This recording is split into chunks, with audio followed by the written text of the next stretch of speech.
Hello, hello! On se retrouve pour un petit nettoyage aujourd'hui, après ce petit passage de la pleine lune dont on ressent encore les énergies. On va faire cette fois-ci une évacuation du poids des blessures héritées, donc c'est-à-dire des mémoires transgénérationnelles.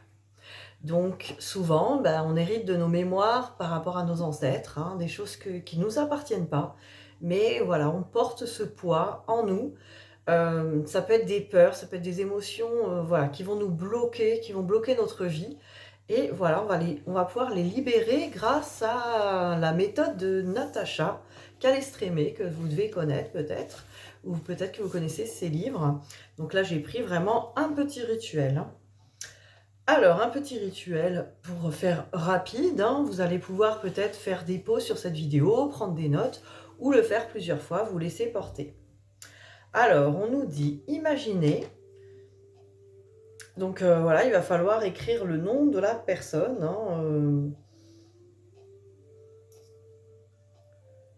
voilà, on va pouvoir nommer une personne, hein, de sa famille, qui nous a peut-être transmis des choses. Ah, ça, souvent les parents, hein, tiens, pourquoi pas, on va libérer papa, notre maman, ou notre papa. Donc voilà, on va pouvoir nommer cette personne. Peut-être qu'on peut prendre une photo de la personne ou l'imaginer.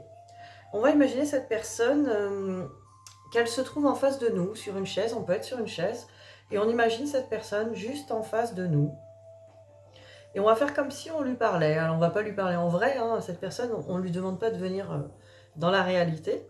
Là, le rituel se fait sans la personne, hein, tranquillement, chez soi. Donc vous pouvez même mettre 2 chaises, hein, si ça vous permet de mieux visualiser les choses, ou vous asseoir sur un fauteuil en face d'une autre chaise vide. Et là, vous allez imaginer la personne qui se trouve en face de vous. Et vous allez dire à voix haute, tu as vécu. Et là, vous pouvez citer des émotions notées qui la concernent ou une situation. Voilà, si vous savez que cette personne a vécu des situations compliquées, qu'elle vous a raconté des choses. Et après, vous allez dire « et je le vis aussi dans telle situation », donc là, que ça soit professionnel, sentimental, familial, voilà, vous allez évoquer une situation que votre mère ou votre père a vécue, ou votre grand-père, votre grand-mère, et vous avez l'impression de revivre cette même situation dans un domaine, peut-être pas le même, hein, ça peut être professionnel, familial. Bref, vous allez auparavant donc noter toutes ces choses-là pour pouvoir les dire, hein, vous pouvez marquer sur un papier toutes ces situations, et vous allez dire « je m'en libère comme tu peux t'en libérer en toute liberté ». Alors après, vous pouvez dire « maman, tu as vécu par exemple la colère de ton père, l'injustice par rapport à tes sœurs ou les peurs de ta grand-mère, et je vis de la colère dans mon couple, de l'injustice dans mon travail et des peurs pour mes enfants ». Voilà, vous allez associer en fait ce membre de la famille avec des mots, des émotions, peur, injustice, colère, des blessures. Et donc, vous allez pouvoir effectivement remettre le contexte. Je m'en libère comme tu peux t'en libérer en toute liberté. Donc voilà, vous pouvez mettre un texte. Alors voilà, c'est un truc qui se prépare à l'avance, hein. C'est vrai que je ne peux pas vous faire un truc type parce que voilà, toutes vos situations vont être différentes. Là, il y a l'exemple, hein, de maman, tu as vécu la colère de ton père, l'injustice par rapport à tes sœurs et les peurs de ta grand-mère. Et je vis de la colère dans mon couple, de l'injustice dans mon travail et des peurs pour mes enfants. On va évoquer aussi ce que l'on vit. Alors moi, je pense, enfin là, c'est pas écrit, mais je pense qu'on peut aussi imaginer des choses. On peut dire, par exemple, si vous voyez que vous vivez des peurs sur l'argent, ce qui est souvent le cas, hein, voilà, et qu'on n'est pas sûr, c'est-à-dire que notre maman ou notre papa ne nous ont pas dit qu'ils avaient peur par rapport à l'argent, hein, ce qui est assez rare, parce qu'en général, on l'a quand même vécu. Mais voilà, ça aussi, ça peut être par rapport à l'argent. Tu as vécu des peurs par rapport à l'argent, où je suis sûre, enfin, j'ai l'impression, on peut dire aussi, que tu as vécu des peurs concernant les hommes, des peurs concernant l'argent, des peurs concernant la maladie, la santé, des peurs concernant le fait d'être en sécurité dans son foyer, des peurs concernant la peur d'être volé, la peur d'être trahi. On peut aussi avoir l'impression, sans que cette personne nous l'ait raconté. Voilà, c'est ça que je voulais dire.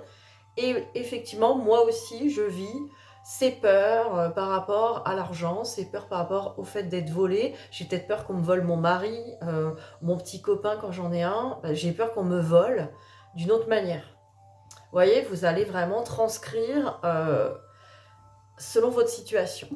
Alors c'est intéressant donc du coup de faire ce texte à l'avance, hein, donc de s'adresser, voilà, maman, tu as vécu ceci, du coup moi je le vis de telle manière, et là on va dire je m'en libère comme tu peux t'en libérer en toute liberté. C'est vraiment cette phrase importante à la fin. Alors poursuivez en disant, concernant les conflits non résolus et les mémoires douloureuses, merci à la lumière universelle de les guérir dans cette vie et dans toutes les autres. Ça aussi, ça permet vraiment de travailler même sur les vies antérieures. Merci de m'inonder de lumière, d'énergie positive et d'amour universel. Et après, on peut poursuivre en ajustant ces phrases pour chaque autre personne qu'on peut noter. Parce que là, pareil, on peut faire une libération pour plusieurs membres de la famille. Et donc, on va ajuster après pour chaque personne. Voilà, c'est ça. Poursuivez en ajustant ces phrases à chaque autre personne que vous avez notée, si vous avez aussi d'autres personnes. Vous pouvez le faire, en fait, ce rituel pour autant de personnes que vous voulez. Et c'est intéressant de faire ce rituel sur la pleine lune. On met en lumière nos mémoires du transgénérationnel. Ça peut être un très, très bon travail à faire aujourd'hui, en tout cas. Voilà, notez vraiment toutes les mémoires. Hein. Ça peut être aussi un oncle, une tante, un frère, une sœur. Des choses que vous avez à libérer avec ces personnes-là aussi. Parce que ces personnes vous ont transmis des peurs à vous aussi, des croyances limitantes à vous aussi. Donc voilà, c'est vraiment se permettre de libérer. Voilà. Donc ça, c'était pour aujourd'hui, pour libérer les mémoires transgénérationnelles. Si vous sentez que vous avez des mémoires bloquées, mais que là, vous n'avez pas accès ou que c'est compliqué, n'hésitez pas à me contacter. On fait des soins de libération de mémoire transgénérationnelle où là, en fait, c'est un soin que je vous fais, un soin énergétique. Ça permet de libérer vraiment les blocages du transgénérationnel quand on sent qu'on est bloqué dans sa famille. Il y a aussi les libérations karmiques avec le père, la mère, la sœur ou les personnes à nommer. Ça aussi, c'est une autre procédure que je fais de nettoyage avec l'âme où là, on fait des demandes précises après avoir fait un ancrage. Un ancrage parce que voilà, la demande est très très puissante. On va se connecter à des dimensions dont on n'a pas accès en temps normal et on va demander vraiment à notre moi supérieur finalement de faire ce nettoyage avec des mots, des phrases guidées par moi-même. Et là, ça fait vraiment un soin très puissant aussi. Donc, c'est un accompagnement aussi qui se fait sur ces libérations de mémoire transgénérationnelle. Donc, n'hésitez pas à me contacter si vous pensez avoir cette problématique. On parlera dans une autre vidéo, une autre fois, des libérations aussi des vies antérieures, des mémoires karmiques de vie antérieure et des nœuds karmiques ou des pactes, des vœux. Tout ça, voilà, on va le libérer aussi ensemble, vous verrez. En tout cas, je vous donnerai des petites astuces déjà pour faire ce travail seul. C'est le but de ces vidéos. Et évidemment, si vous avez besoin d'un coup de pouce, que vous sentez qu'il y a des choses qui sont vraiment trop bloquées ou peut-être que vous n'avez pas envie de le faire seul, n'hésitez pas à me contacter. Voilà, je vous souhaite un très bon dimanche et je vous dis à très vite. Bisous, bisous.